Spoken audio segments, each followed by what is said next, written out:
नमस्कार दोस्तों, स्वागत है आप सभी का अपने चैनल रोजगार एल्गोरिथम में। अगर आप यूपी ट्रिपल एस पेट की तैयारी कर रहे हैं तो ये वीडियो आपके लिए बहुत ही महत्वपूर्ण है। हमने प्रीवियस ईयर पेपर की सीरीज स्टार्ट करी है जिसमें हमने 2021 का शिफ्ट फर्स्ट का पूरा पेपर करा रखा है। शिफ्ट 2 का हमने क्वेश्चन नंबर 1 से 50 तक करा रखा है, जो चैनल पे वीडियो उपलब्ध है, आप जाके देख सकते हैं। और आज हम उसका सेकंड पार्ट 51 से 100 तक का क्वेश्चन करेंगे। तो आइए चलिए शुरू करते हैं। इससे पहले अगर आपने फर्स्ट पार्ट नहीं देखा है तो प्लीज चैनल पे जाइए और फर्स्ट पार्ट को कंप्लीट करिए। चलिए तो देखते हैं क्वेश्चन नंबर 51 से। भारत के उस प्रथम राज्य का नाम क्या है जिसने अपने सभी निवासियों को स्वास्थ्य बीमा प्रदान किया है? ए गुजरात, बी तेलंगाना, सी राजस्थान या D Karnataka.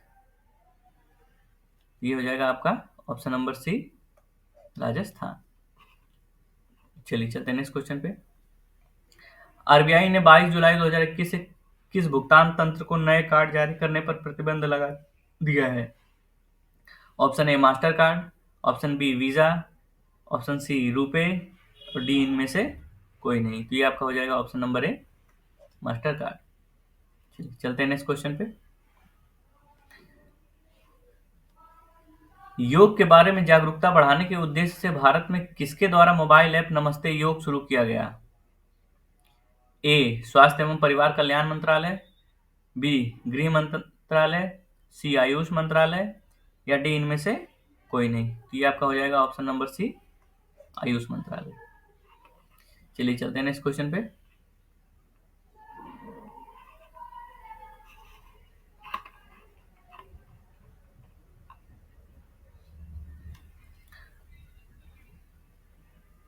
Tokyo para Olympic 2021 में किसको भारतीय दल के ध्वजवाहक के लिए नामित किया गया? A Kashish Lakra, B Mariyappan Thangavelu, C Devendra Jhajharia या डी अजीत सिंह।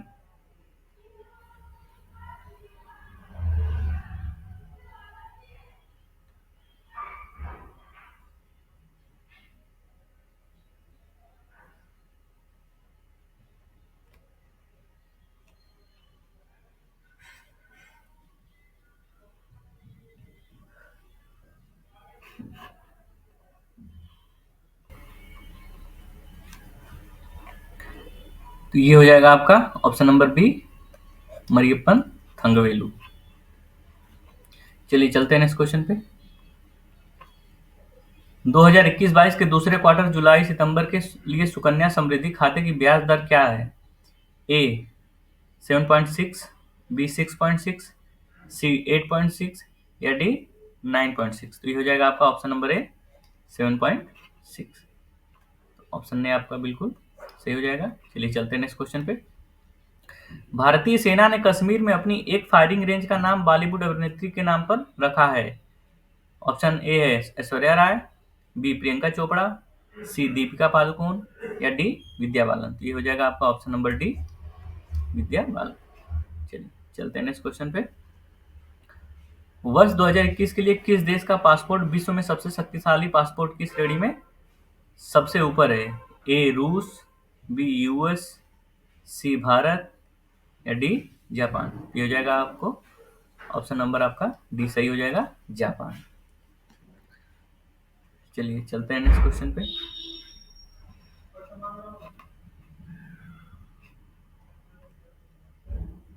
तमिलनाडु विधानसभा 2021 का चुनाव किस राजनीतिक दल ने जीता? ए डीएमके, बी बीजेपी, सी एआईएडीएमके या डी पीएमके। तो ये हो जाएगा आपका ऑप्शन नंबर ए, डीएमके। और अगर मुख्यमंत्री पूछ ले कौन है सीएम, तो ये आपके इसके सीएम जो बने वो आपके एमके स्टैलिन। और एक कौन से नंबर के बने? ये 12वें सीएम बने। तो ये आप याद रखेंगे। चलिए चलते हैं नेक्स्ट क्वेश्चन पे। वैश्विक शांति सूचकांक 2021 में कौन सा देश शीर्ष पर है? ध्यान रखिए क्या पूछ रहा है, शांति सूचकांक। ए डेनमार्क, बी न्यूजीलैंड, सी आइसलैंड या डी पुर्तगाल। ये हो जाएगा आपका ऑप्शन नंबर सी, आइसलैंड। चलिए चलते हैं नेक्स्ट क्वेश्चन पे। कौन सी राज्य सरकार ने मुख्यमंत्री दलित सशक्तिकरण योजना को लागू किया? ए तेलंगाना, बी आंध्र प्रदेश, सी तमिलनाडु या डी बिहार? ये हो जाएगा आपका ऑप्शन नंबर ए तेलंगाना। चलिए चलते हैं नेक्स्ट क्वेश्चन पे।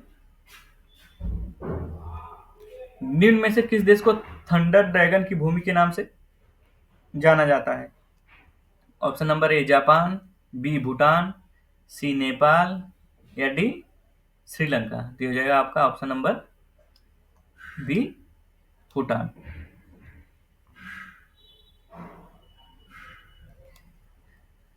चलिए चलते हैं नेक्स्ट क्वेश्चन पे। रियाद किस देश की राजधानी है?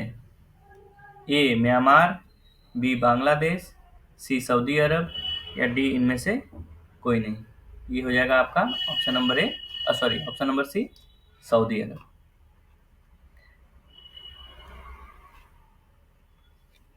चलिए चलते हैं नेक्स्ट क्वेश्चन पे।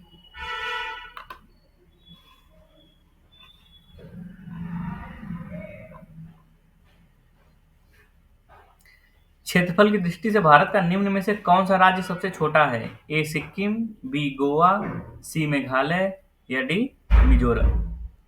तो ये हो जाएगा आपका ऑप्शन नंबर बी, गोवा जो है वो क्षेत्रफल की दृष्टि से सबसे छोटा है। ध्यान रखिएगा, क्षेत्रफल की दृष्टि से सबसे छोटा प्रदेश कौन सा है हमारा?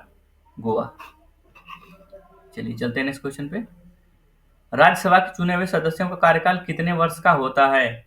ए 2 वर्ष, बी 4 वर्ष, सी 6 वर्ष या डी 8 वर्ष? तो ये हो जाएगा आपका ऑप्शन नंबर सी, बिल्कुल सही, 6 वर्ष। तो आपको पता होगा कि हमारे राज्यसभा और दूसरा इसके समकालीन राज्य में क्या होता है? विधान परिषद। तो ये जो दोनों होते हैं, इनके जो सदस्य होते हैं, पहली बात तो ये कि इनका डायरेक्ट चुनाव नहीं होता, इनका इनडायरेक्ट चुनाव होता है। तो वो भी कई बार पूछ लेता है कि प्रत्यक्ष रूप से होता है कि अप्रत्यक्ष रूप से होता है। तो इनका जो चुनाव होता है सदस्यों का, वो अप्रत्यक्ष रूप से होता है। दूसरा कि इन दोनों का कार्यकाल जो है वो कितना होता है? 6 वर्ष का होता है। तो याद रखिएगा। चलिए चलते हैं नेक्स्ट क्वेश्चन पे। विश्व में संयुक्त राष्ट्र दिवस कब मनाया जाता है? ए 20 अक्टूबर, बी 24 अक्टूबर, सी 27 नवंबर या डी 30 नवंबर? ये हो जाएगा आपका ऑप्शन नंबर बी 24 अक्टूबर, बिल्कुल सही। चलिए चलते हैं नेक्स्ट क्वेश्चन पे। अंतर्राष्ट्रीय न्यायालय कहाँ स्थित है? A Geneva, B the Hague, C Amsterdam या डी वियना? ये हो जाएगा आपका option number B the Hague. अगर हम जिनेवा की बात करें तो जिनेवा में क्या स्थित है? तो ये आपका हो जाएगा, यहाँ पे है WTO का मुख्यालय। WTO का क्या है? मुख्यालय। ये क्या हो जाएगा आपका? World Trade Organization. याद रखिएगा, WTO का मुख्यालय कहाँ पे है? जिनेवा में है। चलिए चलते हैं नेक्स्ट क्वेश्चन पे। विश्व प्रसिद्ध खजुराहो मूर्तिकलाएं स्थित हैं? ए गुजरात में, बी मध्य प्रदेश में, सी उड़ीसा में या डी महाराष्ट्र में? ये हो जाएगा आपका option number B Madhya Pradesh में। चलिए चलते हैं नेक्स्ट क्वेश्चन पे।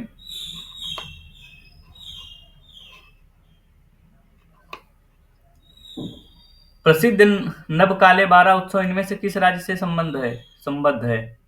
ए केरल, बी बिहार, सी राजस्थान या डी उड़ीसा? ये हो जाएगा आपका ऑप्शन नंबर डी उड़ीसा। चलिए चलते हैं नेक्स्ट क्वेश्चन पे। हाँ, अगर ये पूछ ले कि ये उत्सव जो है वो किससे संबंध रखता है, तो एक तो ये राज्य हो गया उड़ीसा, और दूसरा ये जगन्नाथ भगवान से रिलेटेड है। तो ये आप याद रखेंगे, जो हमारे जगन्नाथ भगवान है उन्हीं से रिलेटेड ये उत्सव मनाया जाता है। चलिए चलते हैं नेक्स्ट क्वेश्चन में। निम्न में से कौन सी एक हरित गृह गैस नहीं है? हरित गृह गैस का मतलब आपका क्या हो जाएगा? ग्रीन हाउस गैस की बात कर रहा है। तो option A methane, B nitrogen, C carbon dioxide या डी क्लोरोफ्लोरो कार्बन। तो ये आपका हो जाएगा ऑप्शन नंबर बी, नाइट्रोजन आपका ग्रीन हाउस गैस नहीं है। चलिए चलते हैं नेक्स्ट क्वेश्चन पे। अर्जुन पुरस्कार किस लिए दिए जाते हैं? ए आपातकालीन स्थिति में विशिष्ट सेवा के लिए, बी युद्ध में वीरता के लिए, सी खेल के क्षेत्र में उत्कृष्ट प्रदर्शन के लिए या डी विशिष्ट से समाज सेवाओं के लिए। तो ये हो जाएगा आपका ऑप्शन नंबर सी, खेल के क्षेत्र में उत्कृष्ट प्रदर्शन के लिए। चलिए चलते हैं नेक्स्ट क्वेश्चन पे।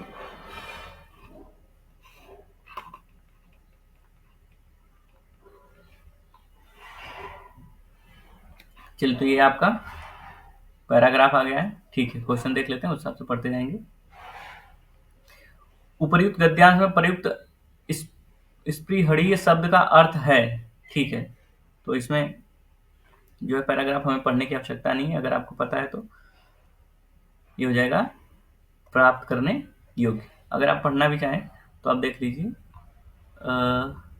ये आपका पढ़ेंगे तो क्या है, स्वतंत्रता संग्राम मनुष्य में उत्तम और स्वतंत्रता संग्राम मनुष्य में उत्तम और स्पृहणीय विशेषताएं पैदा करता है। तो इससे आप अर्थ भी निकाल सकते हैं कि इसका मतलब क्या हो सकता है कि प्राप्त करने योग्य। चलिए चलते हैं नेक्स्ट क्वेश्चन पे। उपर्युक्त गद्यांश में लेखक ने मुख्य रूप से बताया कि आजादी में क्रांतिकारियों की विशेष भूमिका थी, आजादी के संघर्ष में कृषकों का क्या योगदान था, सी गुलाम देश की दशा कैसी थी या डी महात्मा गांधी के नेतृत्व में राष्ट्रीय आंदोलन कैसा था। चलिए इसको पढ़ लेते हैं हम एक बार। स्वतंत्रता संग्राम मनुष्य में उत्तम और स्पृहणीय विशेषताएं पैदा करता है और भारतीय स्वातंत्र्य संग्राम भी इसका अपवाद नहीं है। महात्मा गांधी के नेतृत्व में यह युद्ध बिना किसी ईर्ष्या द्वेष तथा खून खराबे के लड़ा गया था। गांधी जी इसे सत्याग्रह कहते थे। इसके पीछे उनकी शिक्षा, धार्मिक आस्था तथा अन्य उपलब्धियों का उतना हाथ नहीं था जितना उनके सदाचरण और व्यवहार का था। इस स्वातंत्र्य आंदोलन को स्मरण रखने का मुख्य कारण यह है कि यह जनतांत्रिक था, अर्थात इसमें देश के हर वर्ग और जाति के लोग सम्मिलित थे, चाहे वे धनी हो या गरीब हो, नर हो या नारी हो अथवा विभिन्न संप्रदायों के हो। इसके साथ ही यह एक धर्मनिरपेक्ष और स्वतंत्रता कर्मियों का संघर्षशील राष्ट्रीय आंदोलन था। स्वतंत्र भारत के नागरिक के रूप में हम आज जनतांत्रिकता और धर्मनिरपेक्षता का लाभ उठा रहे हैं। हम सोच नहीं सकते कि इतने बड़े देश में अपना शासन करने के लिए हम अपना प्रतिनिधि नहीं चुन सकते थे, या कोई गंदा कानून लागू कर दिया जाता था तो हम उसके विरुद्ध आवाज नहीं उठा सकते थे, और हम अपनी राय स्वतंत्रता पूर्वक व्यक्त नहीं कर सकते थे, ठीक है। तो हम देख लेंगे। तो ये आपका हो जाएगा गद्यांश में लेखक ने मुख्य रूप से बताया है, तो आज़ादी में क्रांतिकारियों की विशेष भूमिका, ठीक है। आज़ादी के संघर्ष में कृषकों का क्या योगदान था, ठीक है। गुलाम देश की दशा कैसी थी, या डी महात्मा गांधी के नेतृत्व में राष्ट्रीय आंदोलन कैसा था। तो ये हो जाएगा आपका ऑप्शन नंबर डी। हम साफ साफ देख सकते हैं कि महात्मा गांधी का नेतृत्व कैसा था वो बताया गया है। चलिए चलते हैं इसके नेक्स्ट क्वेश्चन पे।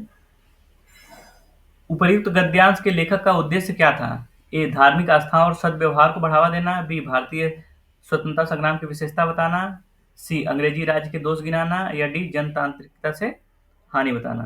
तो हम सभी जानते हैं कि अभी हमने पढ़ा उसमें क्या था कि हमारे भारतीय स्वतंत्रता संग्राम की विशेषता बताना। चलिए चलते हैं नेक्स्ट क्वेश्चन पे। धर्मनिरपेक्षता से अभिप्राय है सभी धर्मों का आदर, बी धर्म में हस्तक्षेप न करना, सी धर्म की अवज्ञा या डी किसी भी धर्म को न मानना। तो ये हो जाएगा आपका ऑप्शन नंबर ए, सभी धर्मों का आदर करना। चलिए नेक्स्ट क्वेश्चन देखते हैं। कैसे माना जाए कि हमारा स्वतंत्रता संग्राम जनतांत्रिक था? यह महात्मा गांधी के सद्व्यवहार और सदाचरण का प्रतीक था, बी इसमें हिंदू और मुस्लिम सम्मिलित हुए थे, सी यह स्वतंत्रता प्रेमियों का आंदोलन था, डी इसमें सभी जातियों, वर्गों, धर्मों के लोगों ने भाग लिया था। तो ये आपका बिल्कुल सही हो जाएगा। जनतांत्रिक का मतलब क्या होता है कि सभी जाति, वर्ग, धर्म के लोग सम्मिलित हों तो उसे जनतांत्रिक माना जाता है। तो ये आपका ऑप्शन नंबर डी बिल्कुल सही हो जाएगा। चलिए एक और गद्यांश है हमारा, इसको देख लेते हैं। चलिए इसको लंबा पड़ेगा, क्वेश्चन देखते हैं डायरेक्ट, उसके बाद हम पढ़ते जाएंगे। मानव को सृष्टि का लघु रूप माना गया है क्योंकि ए मानव मन में जो घटित होता है वही सृष्टि में घटित होता है, बी मानव सृष्टि का सिरमौर है, सी मन की शक्ति अपराजेय है या डी लघु मानव ही विधाता की सच्ची सृष्टि है। तो आप इसको पढ़ेंगे, जानेंगे ये ऑप्शन नंबर इसका बिल्कुल सही है। मानव मन में जो घटित होता है वही सृष्टि में घटित होता है। चलिए चलते हैं नेक्स्ट क्वेश्चन पे। वैज्ञानिक दृष्टि का अपेक्षाकृत अभाव होता है। ए साहित्यकार में, बी साहित्य शास्त्री में, सी शल्य चिकित्सक में, या डी वैज्ञानिक में। ये हो जाएगा आपका ऑप्शन नंबर बी, साहित्य शास्त्री में। चलिए चलते हैं नेक्स्ट क्वेश्चन पे। मानव शरीर को यंत्रवत कहा गया है क्योंकि मानव शरीर दृढ़ मांसपेशियों और अवयवों से निर्मित है, बी मानव शरीर यंत्र की भांति लावण्यमय है, सी अवयव रूपी पुर्जों के विकृत होने से शरीर यंत्रवत निष्क्रिय हो जाता है, या डी मानव शरीर विधाता की सृष्टि की अनुपम कृति है। तो ये हो जाएगा आपका ऑप्शन नंबर सी, अवयव रूपी पुर्जों के विकृत होने से शरीर यंत्रवत निष्क्रिय हो जाता है। नेक्स्ट क्वेश्चन देखते हैं। शल्य चिकित्सकों द्वारा स्वीकार की गई दायित्वपूर्ण चुनौती थी। ए जीर्ण शरीर के स्थान पर स्वस्थ शरीर देना, बी मानव शरीर को मृत्यु से बचाना, सी अंग प्रत्यारोपण द्वारा शरीर को सामान्य बनाना, या डी शल्य चिकित्सा का महत्व स्थापित करना।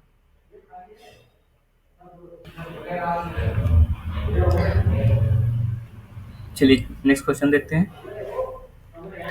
शल्य चिकित्सकों द्वारा स्वीकार की गई दायित्वपूर्ण चुनौती थी। ए जीर्ण शरीर के स्थान पर स्वस्थ शरीर देना, बी मानव शरीर को मृत्यु से बचाना, सी अंग प्रत्यारोपण द्वारा शरीर को सामान्य बनाना, या डी शल्य चिकित्सा का महत्व स्थापित करना।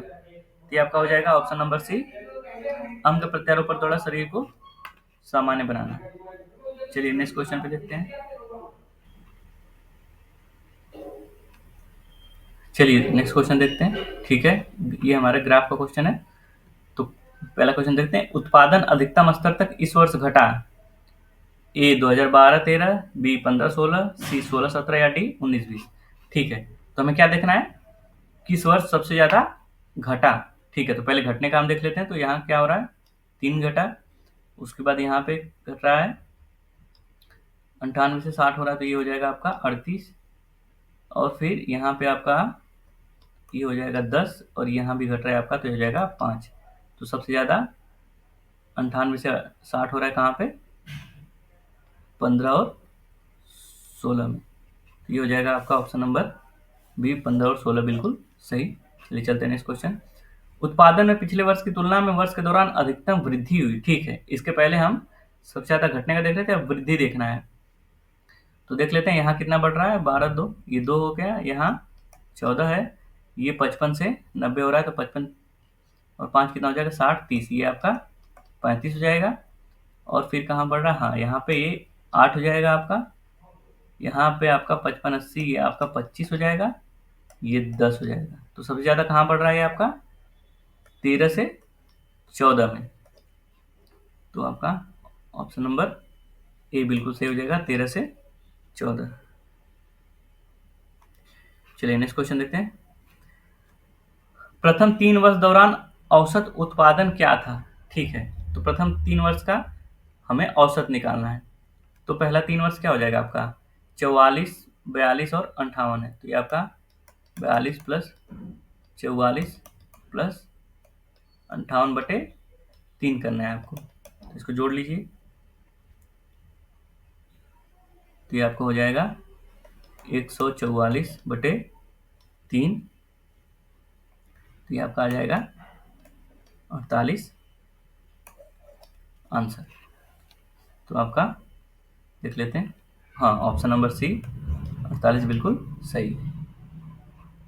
चलते हैं नेक्स्ट क्वेश्चन पे। अच्छा, इसमें एक क्वेश्चन हमारा छूट गया था, ये देख लेते हैं हिंदी का। अनुच्छेद में प्रयुक्त निरामय शब्द का पर्याय है। ए सुंदर, बी स्वस्थ, सी अद्भुत, या डी नवीन। तो इसका आपका हो जाएगा ऑप्शन नंबर बी, स्वस्थ। चलिए चलते हैं नेक्स्ट क्वेश्चन देख लेते हैं हम। सीमेंट का अधिकतम उत्पादन दर्ज हुआ इस वर्ष। ठीक है, हमें अधिकतम उत्पादन देखना है बस कि किस वर्ष अधिक हुआ। तो बहुत ही आसान क्वेश्चन है, इसमें हम देख लेते हैं सबसे अधिक किसमें हुआ। तो ये हमारा ये 98, ये सबसे अधिक दिख रहा है किसमें, 14 से 15 में। तो बहुत ईजी है, ये हमारा हो जाएगा आंसर 14 से 15। सीमेंट का अधिकतम उत्पादन। तो ये हो जाएगा आपका ऑप्शन नंबर बी, 14 से 15। चलिए चलते हैं नेक्स्ट क्वेश्चन पे। वर्ष 2011-12 के दौरान उत्पादन वृद्धि प्रतिशत पिछले वर्ष की तुलना में था। ठीक है, तो हमें क्या करना है, 11-12 का पिछले के वर्ष की तुलना में कितनी वृद्धि हुई थी ये करना है। ठीक है, तो ये भी आसान क्वेश्चन है, आपको देख लेते हैं, आप देख लीजिए इसको। हमारा 11-12 में कितना था, 58 था, और इसके पिछले वर्ष में 14 था। तो ठीक है, परसेंटेज निकालने के लिए हमें क्या करना पड़ेगा, 58 माइनस 44, ये आपका हो जाएगा 14/44 इंटू 100।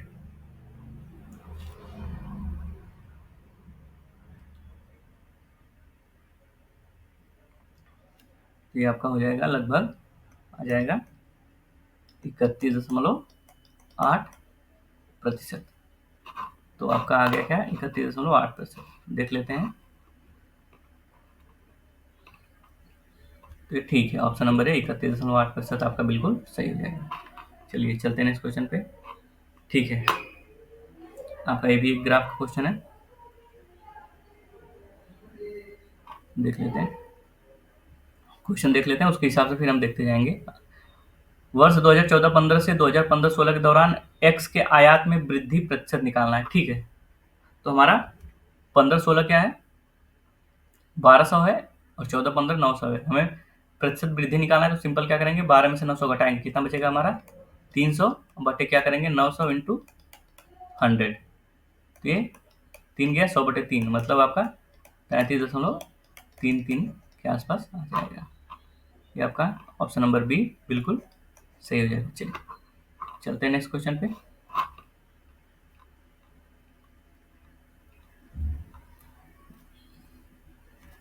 सभी वर्षों के लिए वर्ष दर एक्स के आयात की वृद्धि का औसत कितना है। ठीक है, क्या पूछा है कि सभी वर्षों के लिए वर्ष एक्स के आयात की वृद्धि का औसत। तो ये आप ध्यान रखिएगा, अगर आप डायरेक्ट ही जोड़ के रख देंगे तो वो गलत हो जाएगा। ये क्या पूछ रहा है, सबका औसत नहीं पूछ रहा है, ये वृद्धि का औसत पूछ रहा है। तो हमें क्या करना पड़ेगा, हमें वृद्धि निकालनी पड़ेगी। तो हम देख लेते हैं,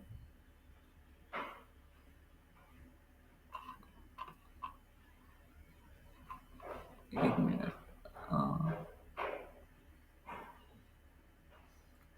तो ये आपका यहाँ वृद्धि कितनी हो रही है, आपकी 200 की हो रही है, यहाँ पे कितनी हो रही है आपके 300 की हो रही है, यहाँ पे 0 हो गई, यहाँ पे 100 हो गई, और यहाँ पे कितना हो रहा है 700 हो रहा है। तो ये आपका 2 3 5 5 1 6 7 6 हो गया आएगा आपका 13।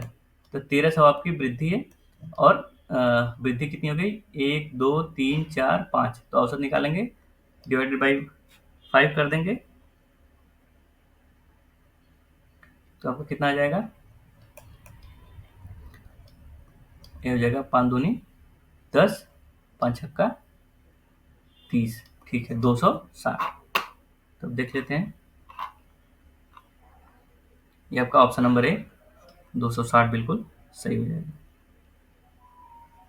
चलिए चलते हैं इस क्वेश्चन पे। विगत कितने वर्षों तक एक्स का आयात एक्स के औसत आयात से अधिक था। ठीक है, तो अभी हमने औसत निकाला, कितना था इसका, अच्छा नहीं, वो तो वृद्धि का निकाले थे। अब हमें क्या निकालना है, पूरे का औसत निकालना पड़ेगा, और फिर वो चेक करना पड़ेगा। ठीक है, तो हम निकाल लेते हैं। हमारा पूरे का औसत निकालने के लिए हमें क्या करना पड़ेगा, 700 plus 900 plus 1200 plus 1200 plus 1300 plus 2000। ठीक है, हम देख लेते हैं।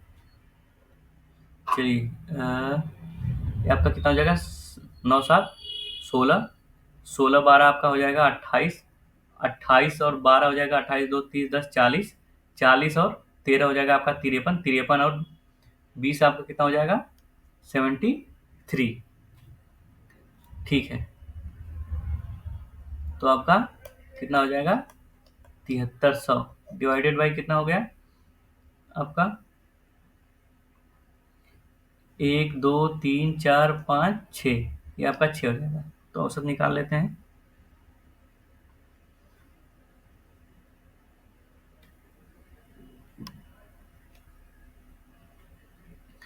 ये आपका लगभग आ जाएगा 1216.66 के आसपास। ठीक है, तो अब 1216 से ज़्यादा कौन कौन सा है? तो ये आपका ज़्यादा नहीं है, ये ज़्यादा नहीं है, ये भी ज़्यादा नहीं है, ये भी ज़्यादा नहीं है, ये है 1 और 2।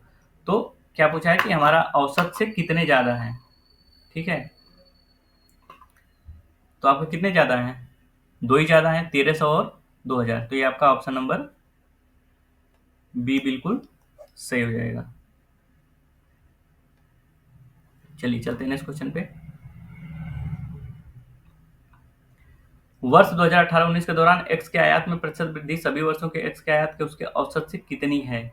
ठीक है, क्या बोल रहा है कि 18-19 के दौरान एक्स के आयात में प्रतिशत वृद्धि सभी वर्षों के एक्स के आयात के उसके औसत से कितनी है? ठीक है, तो सभी वर्षों का एक्स का आयात का औसत कितना निकाला था आपने?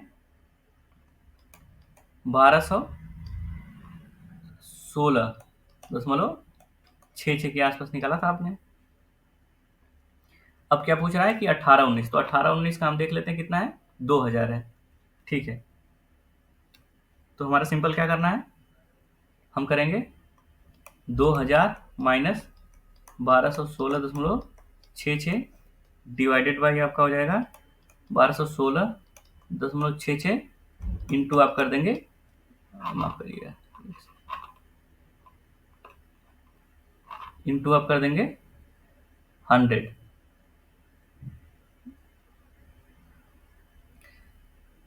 तो एक बार फिर से इसको कर लेते हैं, माफ करिएगा, इसको अच्छे से लिख लेते हैं। तो ये आपका क्या है, 2000 माइनस 1216.66 डिवाइडेड बाई 1216.66 इंटू आपका हो जाएगा 100। ठीक है, जब इसको सॉल्व करेंगे तो ये आपका लगभग आ जाएगा 64.38%। तो ये आपका ऑप्शन नंबर डी बिल्कुल सही हो जाएगा। चलिए चलते हैं नेक्स्ट क्वेश्चन पे। ठीक है, अब हम आ गए हैं अपने टेबल पे। तो टेबल का पहला क्वेश्चन देख लेते हैं। मंगलवार को ए द्वारा बेची गई वस्तु तथा शनिवार को सी द्वारा बेची गई वस्तु का अनुपात क्या था? ठीक है, तो क्या कह रहा है कि ए और सी का, मतलब मंगलवार का को ए और शनिवार को सी का अनुपात पूछ रहा है। तो मंगलवार को ए कितना है, 35 है, और शनिवार को सी कितना है, 45 है। तो ये आपका सीधा सीधा 35/45 हो जाएगा, 5 सत्ते 35, ये 5 9 45, 7/9। तो ये आपका 7/9 ऑप्शन नंबर बी बिल्कुल सही हो जाएगा। चलिए चलते हैं नेक्स्ट क्वेश्चन पे। सोमवार को डी द्वारा बेची गई वस्तु शनिवार को सी द्वारा बेची गई वस्तु का कितना प्रतिशत थी? ठीक है, तो सोमवार को क्या है आपका पूछा है, सोमवार को डी द्वारा और शनिवार को सी। शनिवार को सी कितना था, शनिवार का सी आपका 45 था, तो प्रतिशत पूछ रहा है। ठीक है, एक मिनट देख लेते हैं फिर से। सोमवार को डी आपका 20 है और शनिवार को सी कितना, 45 है। ठीक है, प्रतिशत निकालना है, सिंपल हम क्या करेंगे, 45 माइनस 20 क्या हो जाएगा, 25/20, अरे सॉरी 25/45 इंटू 100। ठीक है, आप ध्यान रखिएगा जब भी प्रतिशत निकालते हैं तो किसके रिस्पेक्ट में पूछा गया ये बहुत जरूरी होता है। क्या बोल रहा है कि सोमवार को डी द्वारा बेची गई वस्तु शनिवार को सी द्वारा बेची गई वस्तु का कितना प्रतिशत थी। तो शनिवार को सी द्वारा बेची गई वस्तु का कितना प्रतिशत पूछ रहा है। तो आप जब भी ध्यान रखिएगा कि जिसके रिस्पेक्ट में पूछता है ना वो हमेशा आपके डिवाइडर में होगा। तो आपका इसका कितना दिया है, 20 दिया है, सी का कितना दिया है, 45 दिया है। तो आपको क्या निकालना है, प्रतिशत निकालना है। आप डिफरेंस निकालेंगे सीधा सा, 45 माइनस 20 ये आपका 25 आएगा, और डिवाइडेड बाई 45 इंटू 100 आपका 5/25, 5 9 45, 500 आपका 9 हो जाएगा। तो यह आपका लगभग हो जाएगा 44.44%। तो हो जाएगा आपका ऑप्शन नंबर सी बिल्कुल सही। चलिए चलते हैं नेक्स्ट क्वेश्चन पे।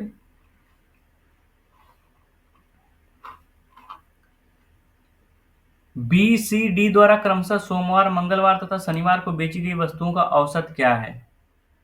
ठीक है, सिंपल से क्या करा है कि बी सी डी तथा वो क्या, सोमवार, मंगलवार, शनिवार। ठीक है, आप देख लेंगे बी सी डी। तो पहले बी को सोमवार पूछा है, सी को मंगलवार पूछा है और डी का शनिवार पूछा है। तो 45, 48 और 40 हो गए। ठीक है, देख लेते हैं। 45, 40 और 48, इनको ऐड करके आपको एवरेज निकालना है, कुछ नहीं करना, बटे 3 कर देंगे तो ये आपका आ जाएगा 133 बटे 3। तो ये आपका आ जाएगा 44.33। तो ये आपका ऑप्शन नंबर ये बिल्कुल सही हो जाएगा। चलिए, ये तो बहुत ही इजी क्वेश्चन है।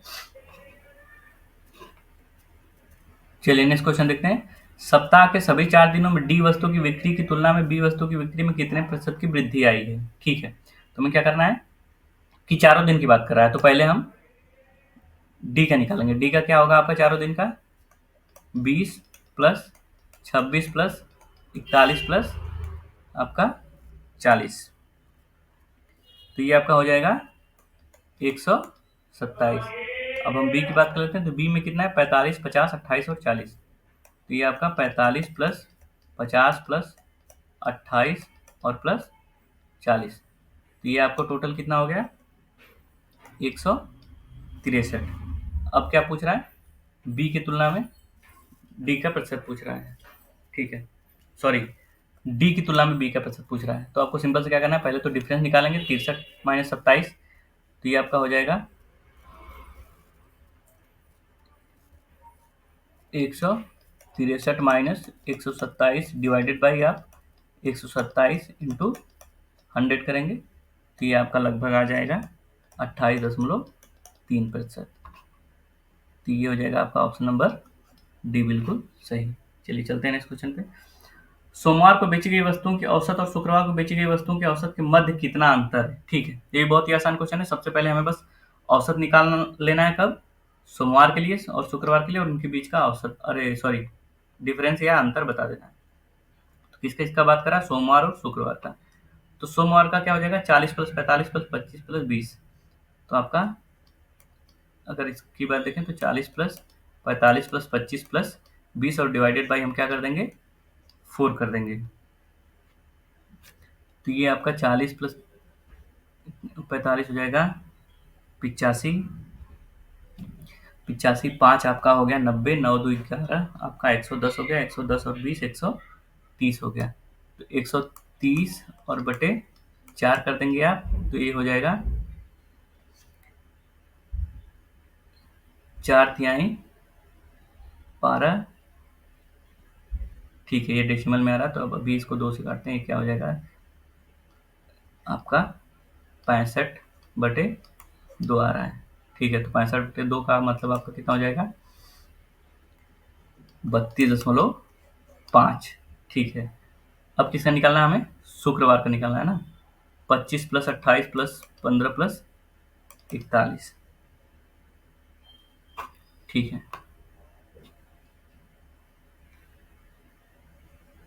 तो ये हो जाएगा आपका 25 और 15 जोड़ लीजिए सबसे पहले। तो ये कितना हो जाएगा आपका? ये आ जाएगा आपका 25 और 15, 25 10 35 5 40, 40 हो गया। और फिर 28 और 41 जोड़ेंगे तो आपका 4 2 6 हो गया, 8 1 9 69 हो गया। तो आपका 40 प्लस 69, ये आपका सीधे सीधे हो जाएगा 109। ठीक है, 109 का आपका बटे 4 करना है। तो ये आपका कितना हो जाएगा? 109 बटे, अब 4 कर दें, 4 दूनी 8 हो गया आपका, 2 बचा 29 बटा 4 सत्ते 28 हो गया, 1 बचा 0 बचा। तो ये आपका कितना हो जाएगा? फिर 4 दूनी 8 आएगा आपका, 2। ठीक है, तो 2 5 हो जाएगा। तो आपका ये कितना हो गया? 27.25 हो गया।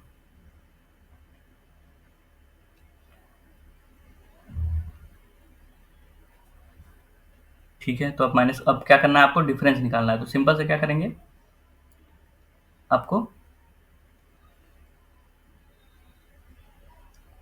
क्या करना है, आपको 32.5 माइनस आपका 27.25, तो ये आपको माइनस करेंगे, ये आपका हो जाएगा 5.25 आंसर हो जाएगा। तो ऑप्शन नंबर सी बिल्कुल आपका सही हो गया।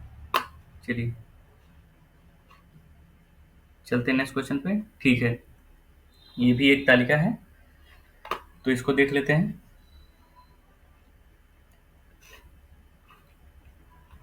क्वेश्चन नंबर इसका फर्स्ट देखते हैं। ठीक है, गेहूं उत्पादन में किस वर्ष के दौरान गिरावट दिखाई दी। ठीक है, तो हमसे क्या पूछ रहा है कि गिरावट किस वर्ष दिखाई दी। तो ठीक है, और किसका, गेहूं का। तो गेहूं देख लेते हैं, हमारा गेहूं क्या है, यही है। ठीक है, तो यहाँ बढ़ रहा है, यहाँ बढ़ रहा है, यहाँ घट रहा है। तो आपका सीधे से देख सकते हैं 13 और 14 में आपका गिरावट आ रही है। तो आपका ऑप्शन नंबर ए 13-14 बिल्कुल सही हो जाएगा। चलिए चलते हैं नेक्स्ट क्वेश्चन पे। इनमें से किस फसल में 13 से 17 के मध्य उत्पादन में लगातार वृद्धि दर्ज की गई। ठीक है, 13 से 17 की बात कर रहा है और लगातार वृद्धि पूछ रहा है। तो आपका 13 से कब तक का बात कर रहा है, ये 17 से। ठीक है, तो यहाँ घट गई, तो ये आपका गेहूं भी खत्म हो गया। राइस की बात कर लें तो 13 से 960 से 985 सही है, यहाँ घट गया। ठीक है, ये भी गया आपका। फिर बाजरे की बात कर लें तो 13 से 780 से ये बढ़ रहा है। ठीक है, 10 से फिर ये 1160 हो गया, ये भी बढ़ गया। ठीक है, 1450 हो गया, 1460। ठीक है, ये बिल्कुल आपका बाजरा सही हो जाएगा, ये लगातार वृद्धि हो रही है। तो ऑप्शन नंबर डी आपका बिल्कुल, डी है ना, हाँ ठीक है, ऑप्शन नंबर डी बिल्कुल सही हो जाएगा, बाजरा। चलिए चलते हैं नेक्स्ट क्वेश्चन पे।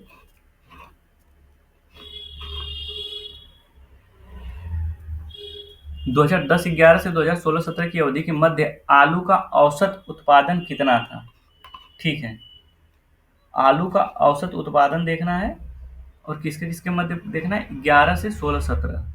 ठीक है, 11 से 16-17। तो ठीक है, सबसे पहले तो हमें सबको ऐड करना पड़ेगा इनको। ठीक है, और ऐड करके हमें क्या करना है, औसत निकालना है। तो कितने हो जाएंगे, 1 2 3 4 5 6 7। तो हमारा सिंपल सा औसत निकल जाएगा। ठीक है, तो सबसे पहले हम ऐड करते हैं, तो ये हो जाएगा आपका, आपको जब पूरा टोटल करेंगे तो ये आपका आएगा लगभग 2057, और डिवाइडेड बाई 7 कर देंगे तो ये आपका 293.86 के आसपास आएगा। तो देख लेते हैं हमारा ऑप्शन नंबर बी 293.86 बिल्कुल सही है। चलिए चलते हैं नेक्स्ट क्वेश्चन पे। 2016-17 के मध्य इनमें से किस फसल के उत्पादन में पिछले वर्ष की तुलना में गिरावट दर्ज की गई। क्या कह रहा है, 16-17 के मध्य इनमें से किस फसल के उत्पादन में पिछले वर्ष की तुलना में गिरावट दर्ज की गई। ठीक है,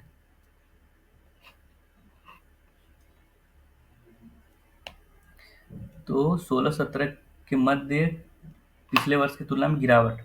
ठीक है, यहाँ बढ़ रहा है। ठीक है, ठीक है, यहाँ देख सकते हैं हम क्या है, गिरावट है किसमें, राइस में। तो आपका चावल बिल्कुल सही हो जाएगा। तो ऑप्शन नंबर सी बिल्कुल सही है। चलिए चलते हैं नेक्स्ट क्वेश्चन पे। आलू का उत्पादन 2015-16 में 2010-11 का कितना गुणा था। ठीक है, तो 15-16 में हम देख लेते हैं, 15-16 में हमारा कितना है, 15-16 में हमारा हाँ ठीक है, 15-16 में हमारा 400 है, और 10-11 में हमारा कितना है, 210 है। ठीक है, तो हमारा क्या पूछ रहा है, 15-16 में 2010-11 का कितना गुणा था। ठीक है, तो 15-16 में हमारा कितना था, 400 था, 2010 में आपका कितना था, 210 था। ठीक है, तो हम डिवाइड करेंगे, ये आ जाएगा लगभग आपका 1.90 के आसपास। तो ये आपका ऑप्शन नंबर डी बिल्कुल सही हो जाएगा। तो ये हमारा 2021 के पेपर का शिफ्ट 2 पूरा कंप्लीट होता है। अगर ये वीडियो आपको इन्फॉर्मेटिव लगी हो, अगर आपके और भी दोस्त हैं जो पेट की तैयारी कर रहे हैं, तो उनके साथ आप शेयर कर सकते हैं। अगर वीडियो को लाइक नहीं किए तो लाइक कर सकते हैं, और चैनल को सब्सक्राइब नहीं किया है तो प्लीज़ सब्सक्राइब कर दीजिए। धन्यवाद।